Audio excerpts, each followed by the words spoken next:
What's good, YouTube, man? It's your boy, man, Jay Willie Silly, man, a.k.a.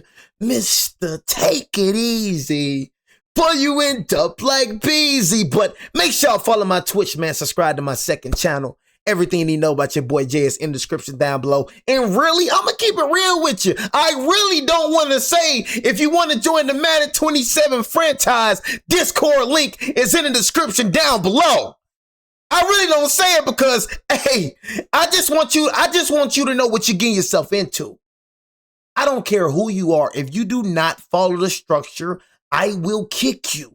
If you do not listen to what I say, consequences will be laid down. See, the thing is, people think they can do whatever they want to do, and that's just not the case. That's why I'm uploading so late tonight. I'm uploading so late tonight because I had to lay down some consequences. You know what I'm saying? People don't like structure. That's one thing I realized about this league right here. One thing I realized that God is doing with me, bro. He's molding me into a leader. I'm already a natural born leader, but he's making me more of a leader in the little things. You know what I'm saying? So when it comes to this Discord, I mean, for Christ's sake, man, freaking being in charge of freaking 31 people, man, that's a lot of dang people that you got to tend to. Always tagging your name. You always got to answer for everything. You know what I'm saying? I'm the leader of this. This is mine. But you know one thing about it, when you the leader and when you the admin of it, bro, people are always going to challenge you. People are always going to be rebellious. People going to want to do things just because you say don't do it. I said it before. I just said it in my Discord just a few minutes ago. I said, I see why God flooded the earth. Where can you go and do what you want to do and consequences not laid down? Tell me what you can go and do what you want to do and consequences ain't going to come your way. Everywhere you go is rules and regulations. You can't just do what you want to do everywhere you go. So when you're in my franchise and when you're in my, keyword, my league, you're going to follow by my rules. If you're a person that don't like authority, if you're a person that doesn't like structure, you're not going to like my league because you're not going to do whatever you want to do in here. And I don't care who you is. Because you know why? This is my job. This is my livelihood. See, you know, a lot of y'all look at this like it's a game, but it's my life, bro. My job. That's why I take it so serious. That's why I don't play the rodeo with y'all. So, if you do want to join the Madden 27 franchise, Discord link is in the description down below. But at your own risk. You know what I'm saying? Do not join my Discord and just sit in there because I'm going to kick you. I don't know how many times I got to say that. People still join the Discord over and over and over again. You know what I'm saying? I will kick you over and over and over again. Now when I get tired. But anyways, I just had to say that because I'm like, every time I say that, I just want you to know what you're getting yourself into before you join. If you don't like accountability, if you don't like authority, if you don't like consistency, and if you don't like discipline, you won't like this league, man. I'm going to just keep it real with you. I'm going to be on you like white on rice. You know what I mean? But anyways, we got what they are not telling you about the Los Angeles Lakers. And I said it before and I say it again. Please don't bust my balls. But the only people that's saying that the Los Angeles Lakers gotten worse are LeBron James fans. Point blank period. For people that watched us last year, for people that actually know basketball and know that we got 10 times better, 100 times better. Right when LeBron James left and we signed Walker Kessler, Sandro, Colin Sexton, Quentin Grimes, we got 100 times better. But LeBron James fans think just because we ain't got LeBron James fans, we got 10 times worse. But the whole time they haven't been understanding that their king is the reason why we haven't won a championship in many years. Your king has been holding us back. So your king go to Philadelphia 76ers and sign a minimum $8 million deal, but then wanted a max contract from us. It's true. It's not a opinionated thing. That is a factual thing. He wanted a max contract from the Lakers. We wouldn't give him a max contract, so he skedaddled. Got the freak on. And then after he skedaddled, we literally signed like I don't know how many players. And then we're in the talks for getting Klay Thompson. Right now, we're in the talks for getting Klay Thompson. He's good to come off the bench. So now we got Quentin Grimes, who was averaging down there 13 points coming off the bench. Nobody in the Los Angeles Lakers did that last year. Now we got Colin Sexton, who was averaging down there 15 points coming off the bench. Nobody did that last year, but we ain't get better. Now we got Walker Kessler, who is 100 times better than DeAndre Ayton, but we ain't get better. And the thing y'all gonna say is defense. Defense. At the end of the day, bro, we got a little bit of defense. But at the end of the day, you're going to need some offense as well. So if you think we ain't get 100 times better, if you think that Luka can carry that Dallas Mavericks team to the finals and not us, you are hardly mistaken. Coveted him for a year. They've wanted this guy. They've tried to trade for him multiple times. And my man's literally was going to be the best center in the league. Not the best center, okay? One of the best big man in the league if he didn't get injured. Walker Kessler was on a good run before he got injured. Walker Kessler is exactly what we needed. Before they've targeted him. This is absolutely smacking it. Big body, 7'2", rim rolling threat. We needed him so bad. The rim. Oh my gosh. Absolutely love this move for the Lakers. Bro. This is your core now. This is Luka, Austin Reeves, Walker Kessler. The trap nobody sees. Can we tell them? Can we explain it? Big shout out to Private. I'm like, I know I'm not the only one that sees like the only one that sees. Also the most fragile. Sees it. Because on the surface, the story writes itself. LeBron gone, Luka's team now. Rob Pelinka checked off every box on his stars wish list, and half the internet is calling this the heist of the summer. But there's a version of this story you haven't been told yet. That's what I'm telling you. Everybody is saying that we had a good all season, but LeBron James fans, bro. Marcus Smart, I mean, good defender, but you wasn't like a game you was, but it's like, we can get somebody. We replace you with Colin Sexton, but we replace you with Quentin Grimes, bro. Like, you're replaceable. Like, we still need to get rid of Vanderbilt and Jake LaRivia, but man, bro, everybody that we've replaced, replaceable. Health cloud hanging over the three most important players. Luke Kennard. A future that's already been cashed in a Western Conference that quietly refuses to cooperate.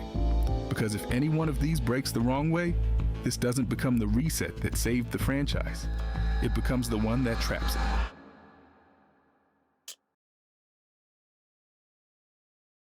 Rewind to the start of the offseason. Around 9 a.m., local time, LeBron picked up the phone and told the Lakers he'd be finishing his career somewhere else. 8 seasons, 1 championship, the all-time scoring record chased down in purple and gold, and just like that, an era ended almost quietly. Then Pelinka got to work. Over $50 million in cap space suddenly available. And in a matter of days, he checked off Luka's wish list item by item. First, the big one, Walker Kessler, the A-list center Luka had reportedly been asking for from day one. The year before his labrum injury, Kessler averaged 11.1 points on 66% shooting, 12.2 rebounds, and 2.4 blocks a night. That's a good for a center, bro. Protection percentile. Good for a center. Screener. Basically the exact archetype Luka has spent his career turning into monsters in the pick and roll. Then came the depth pieces, one after another. Y'all know Walker Kessler played against my high school. I forgot to tell y'all that. Walker Kessler played against Langston Hughes High School. When I was in high school, Walker Kessler played. I don't know why I never mentioned this to y'all. I always keep it to myself, bro. But Walker Kessler literally played against Langston Hughes High School. Played against my team. Went stupid against him. Grimes on a 4-year, $60 million deal. Bench scoring, perimeter defense. A guy who had a stretch as Philly's leading scorer the year before and can still put up 20 on any given night. Bench play. Colin Sexton, the bucket getter for when Luka sits. Career year on efficiency. Better than 48% from the field, just under 40% from three. We didn't have nobody like him coming off the bench.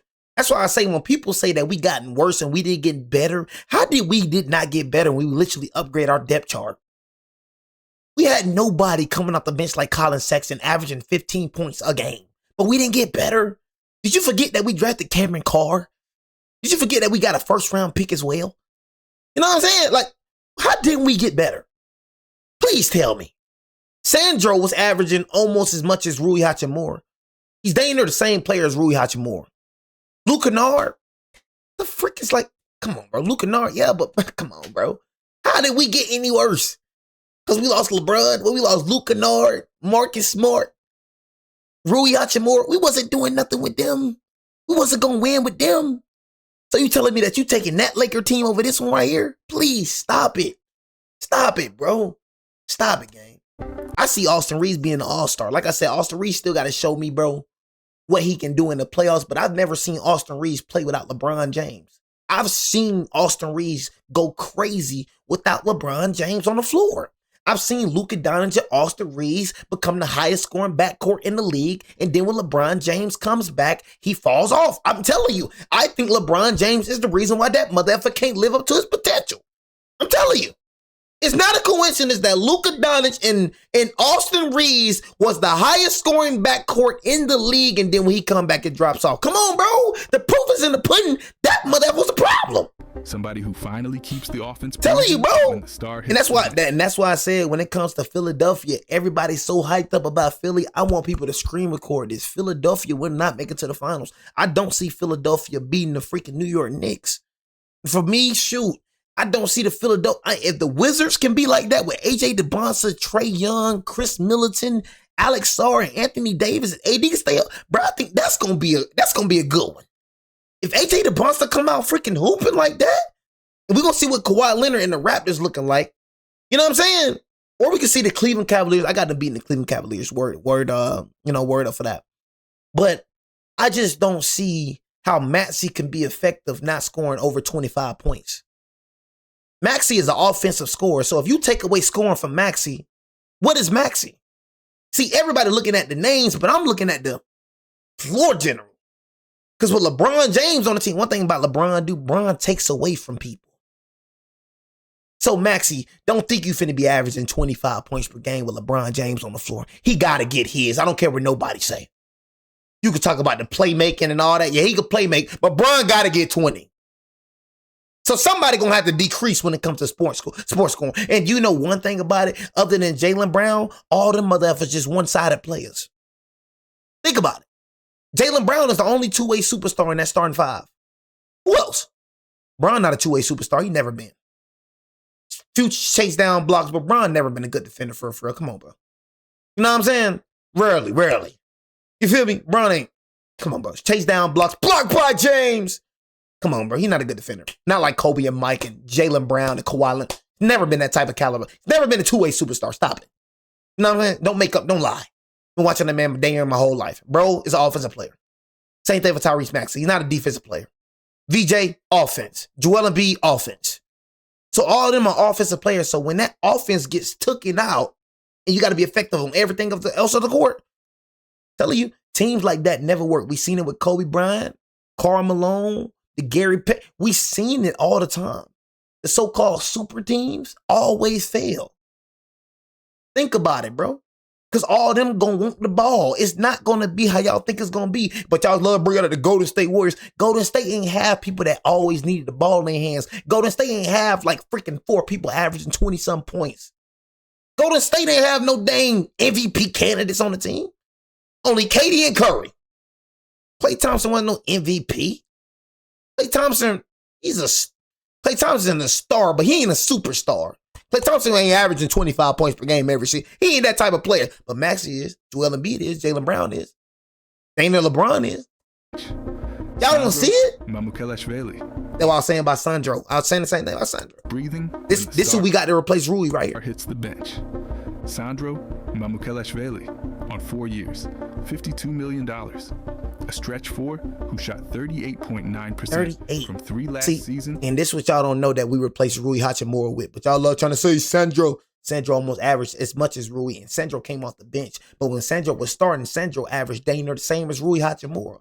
But when Sandro was on the bench, Sandro averaged 11 points. See, that's what y'all don't know. See, that's why I don't want to explain things to casuals. But you can continue talking. I'm sorry. Who shot 38.9% from 3 last season and finished 10th in 6 Man of the Year voting. Kev Von Looney. But look, and I know Cupcake watching this too, because Cupcake, bro, Jay, you said things under 50%. It depends on what type of player you are. Now, for a stretch 4, 38%, that is good for a stretch 4. I know you're thinking that, Cupcake. I feel your spirit watching this video right now, because we was in a party arguing about 50% and below. It depends on what type of player you are. Now, if you're not a 3-point shooter like that, you know what I'm saying? Like, if you were constantly a 3-point shooter, you know what I'm saying? You're a stretch 4.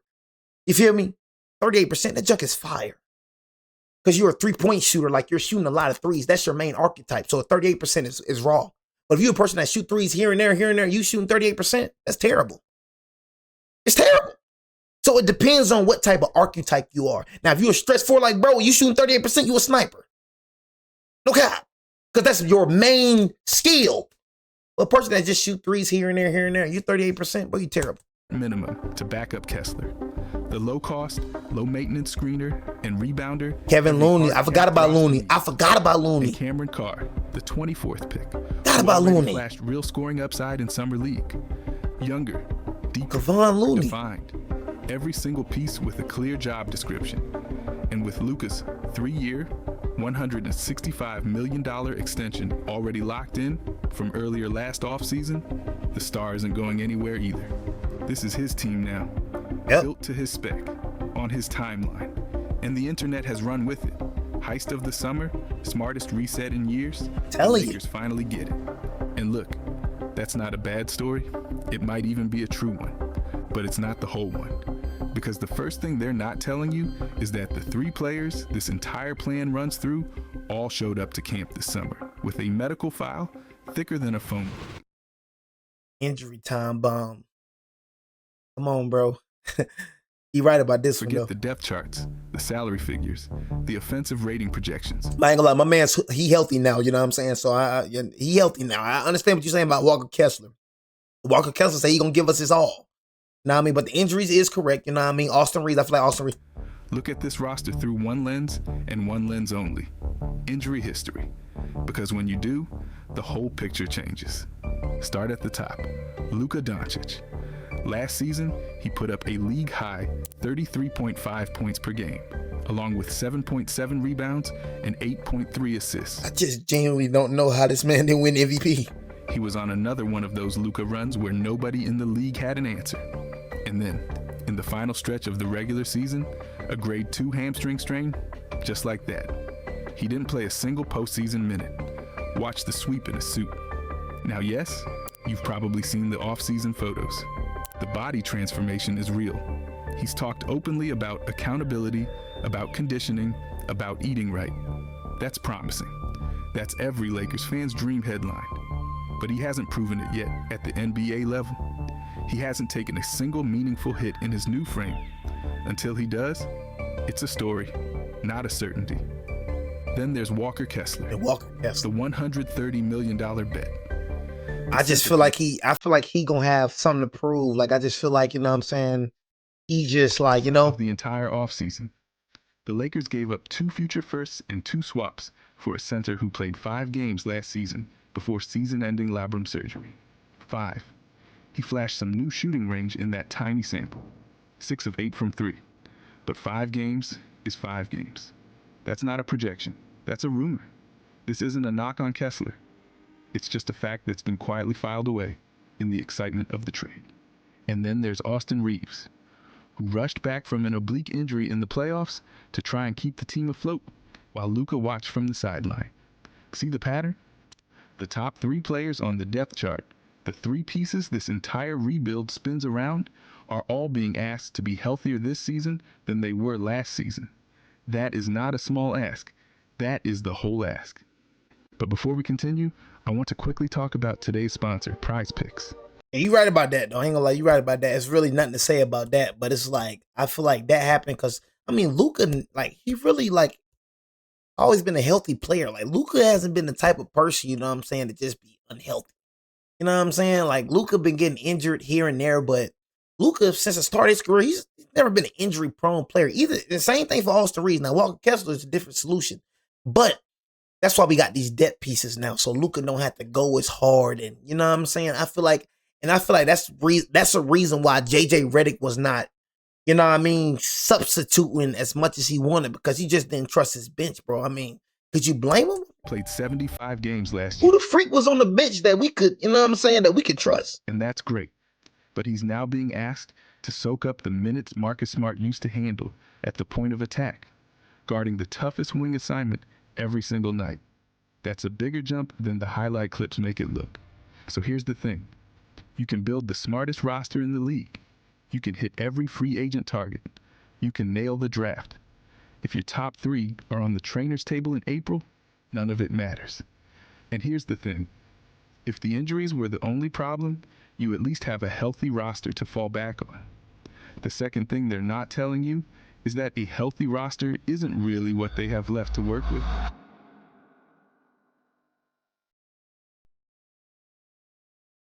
Add it all up. Luka Doncic, Austin Reeves, and Walker Kessler are on the Lakers' books for roughly $475 million over the coming years. That's not a rotation. That's a lock-in. That's a decision the franchise has already made, sight unseen, on how the next chapter of Lakers basketball is going to look. And then there's the draft capital. 2 future first-round picks and 2 first-round swaps, all shipped to Utah for Walker Kessler. This is the Ram style, we're in now bet. The kind of move a front office only makes when they've decided the window is right now and there's no version of the future where waiting makes it easier. So what's actually left in the cupboard? 1 tradable first-round spot, 3 second-round picks. That's it. That's the entirety of Pelinka's toolkit for the rest of Luka Doncic's prime. The Ayton trade did bring back Jaden Hardy in 2 seconds, which gives them a little breathing room, but it's not the kind of ammunition that reshapes anything meaningful. Nobody's flipping Jaden Hardy plus a second for a starting caliber wing. And that matters, because even after this so-called monster offseason, the gaps on this roster are still there if you look for them. There's no true backup wing behind Austin Reeves. Get hurt at that position, and you're plugging in guys who were fighting for the last roster spot. The second unit's defensive depth is a real question. Grimes and Thybula are fine, but beyond that, it thins out fast. And most importantly, there is no meaningful hedge. Not if Luka pulls up lame in March, not if Kessler's shoulder acts up, not if Reeves has another oblique flare-up. The Lakers have no way to plug those holes because they have no picks, no cap space, and no expiring contracts to build a trade around. Now zoom out. Look at who they're chasing. Oklahoma City got better this offseason while holding on to most of their future assets. San Antonio quietly added rotation pieces and still has the deepest pipeline of young talent in the league. Houston loaded up. Denver hasn't gone anywhere. Every one of those teams still has chips left to play. The Lakers do not. And this is where you have to be honest about what kind of gamble this actually is. When a franchise mortgages its future to build around 1 star coming off injury, 1 center coming off surgery, and a supporting cast that has to hit on almost every projection, the runway to fix it is basically 0. Either it works and you look brilliant, or it doesn't, and you spend the next several years digging out of a hole with a plastic spoon. This isn't a rebuild anymore. This is a bet. And the Lakers just went all in on a table where the other players still have chips left. Which brings us to the last thing they're not telling you. And it might be the most inconvenient one of all. Because even if Luka is healthy, even if Kessler is elite, even if the money works out, they still have to play the games. And the West is not the same league it was a year ago. Oh my gosh. Sorry, people. I just had to concentrate on. I'm cutting this lead down to 3 seasons. I just had to kick some more people. I'm cutting this lead down to 3 seasons. Let's zoom out. Because even if every one of those first 2 problems somehow solves itself, Luka stays healthy, Kessler becomes elite, the money works out, the Lakers still have to actually play the games. And the Western Conference is not the same league it was a year ago. Oklahoma City is still the team to beat. Oklahoma City did lose Lou Dort. You know what I mean? They did lose Wiggins, so they did lose some people. You know what I'm saying? So I don't see Oklahoma City being as strong. And for us, we really found we seen that he can be stopped. That's one thing that we realized, you know what I'm saying, is that he can be stopped. He can be stopped right here. Beat in the West on paper. We stopped him. We gave the meta, bro, to beat. See, for me, I was thinking all the time, like, oh my God, but SGA is just unguardable, bro. He's just unstoppable. But no, JJ Redick literally laid the blueprint on how to stop SGA. They won it all in 2025. Pushed to a Game 7 in the conference finals last spring. And the young core is locked in long term. Yes, they lost Lou Dort, Isaiah Joe, and Aaron Wiggins. That's what I just said. But they re-signed Hartenstein, kept Shea. They lost their depth pieces. And Aaron Wiggins. They lost their depth pieces. Yes, they lost Lou Dort, Isaiah Joe, and Aaron Wiggins. And them boys was important. That's what made Oklahoma City Thunder dangerous. It wasn't they freaking starting 5. They starting 5 was dangerous, don't get me wrong, but it was these mother effers. When SGA sits down, when J-Dub sits down, these mother effers coming off the bench playing just as good as the starters. So that's what made, now you got to put Jared McClain. Now you got to put Jared McClain in the starting 5 now. Now you take away from that. So that's why I said they lost a lot. That's why we couldn't beat these motherfuckers. We couldn't beat them because our starting five couldn't hang with them.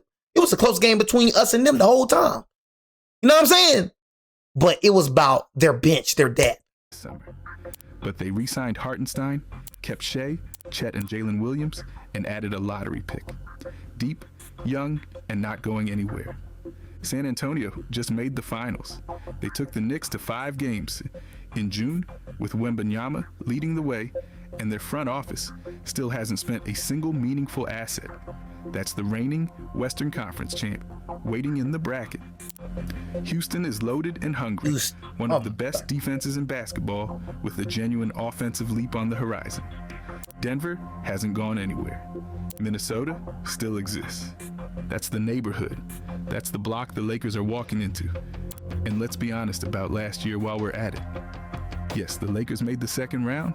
Yes, that's a real accomplishment. But Luka watched every single one of those postseason minutes in a suit. LeBron dragged them there on 41-year-old legs, and even then they got swept out by the Thunder in 4. The team we're actually evaluating this fall, this new one, this Luka-centric core, hasn't shared a floor for a single meaningful minute yet. Not one. Everything we're saying about them is theory. So let's ask the honest question. What does good even look like for this Lakers team? A top 6 seed with a healthy Luka and a functioning Kessler? Realistic. That's fair. Home court in the first round. That's a stretch, but you can talk yourself into it. A legitimate title contender that pushes OKC in a 7-game series. That requires several dominoes to fall. You gotta understand, like, even with OKC, bro, it was close with them. See, everybody look at it like, oh yeah, we got swept and whatnot, and this and that, the third happened. But you gotta understand, like, every single game without Luka Doncic, bro, it was a close game. They just had too much firepower. I really feel like we can beat OKC this year. Like, OKC lost a lot of key pieces, bro. All the exact Even right way. Lou Dort was a key piece on the defensive end. Wiggins, and I'm just saying, bro. Health, chemistry, Kessler making the leap. Reeves taking another step. The bench holding up over 82. Miss on one of those and you're not lifting a trophy. You're lifting a play-in seed. I mean, bro, a team not finna be perfect, gang. I ain't gonna lie to you. Like, golly, you act like a team gonna be perfect. A team not gonna be perfect, gang. And there's a piece of this nobody's talking about. Fit is not the same as chemistry. On paper, this roster is built perfectly to Luka's spec. Every archetype checked. Every hole filled on the depth chart. In reality, 4 of the top 8 players in the rotation have never shared a locker room with each other. It's cool, bro. That takes months to figure out. Rotations, cool, bro. spaces, that's why they have camp for. That's why they have preseason, like all that. All late in the shot clock. All of it takes time. And the West doesn't give you months. The West gives you 6 weeks before Christmas becomes a referendum on your season. Then there's the scrutiny. This is the first full year Luka has been the undisputed #1 without LeBron on the roster. No shield, no co-star to deflect blame. But Luka been #1. What are you talking about, bro? Like, Luka been the #1 on the team, bro. You think you thought? Hold on, what? You thought LeBron James was the #1 when Luka was on the team? Oh my God! This is the first full year Luka has been the undisputed #1 without LeBron on the roster. He been the undisputed #1. It wasn't no discussion when it came to that. Trust me, nobody thought that this motherfucker was above Luka Doncic other than his fans. Come on, bro. Bro was the #1, bro. Every team Luka been on, whether it was the Mavericks or whether it was the Lakers, bro was #1. It wasn't no undisputed. It wasn't no, well, was LeBron still the #1? Man, that motherfucker averaged 33 points per game last season. We knew who the freak the #1 was. No shield. No shield. To deflect blame. You need no shield? Start gets attached to him. Every hamstring tweak. Bro used to this. Becomes a national story. Bro been a #1. Bro been to the finals as a #1 option. Every close loss. Ain't no rink of the deep dick you talking about. That kind of pressure has broken bigger legacies than his. Because being built the right way and actually being good enough are 2 different sentences. The first one is a plan. The second one is a season. So which one is this? That's the question nobody's willing to answer just yet. But the shape of that answer might be closer than we think. Brilliant or broken? On the surface, this looked like everything Lakers fans asked for. Star locked up, supporting cast, built to spec. Cleaner identity than they've had in years. None of that's wrong, but none of it's guaranteed either. The margin between the smartest reset in years and the gamble that defines Pelinka's career is thinner then the highlight reels make it look. Fragile isn't broken, but fragile things get tested. And the West is going to test this one from opening night. This is not the same Lakers. Whether that becomes a compliment or a warning, we're all about to find out together. Drop your take in the comments, hit like, and subscribe. There's going to be a lot to talk about. And so there we go right there, man. You know what I'm saying? The Los Angeles Lakers. Like I said, I'm just ready, man. I'm ready for the freaking NBA season. I really am. But I appreciate everybody, man, for joining the video. Like I said, man, honestly, I don't really want anybody else to join the league. I cut this down to 3 seasons. I'm done with y'all people, bro. Honestly, I'm annoyed by y'all. Y'all annoying, bro. I'm done dealing with people, bro. I just want to go back to what I used to do, bro. Cutting it down to 3 seasons, bro. I'm not doing 5 seasons, bro. So this is the last franchise for sure. I'm done, bro.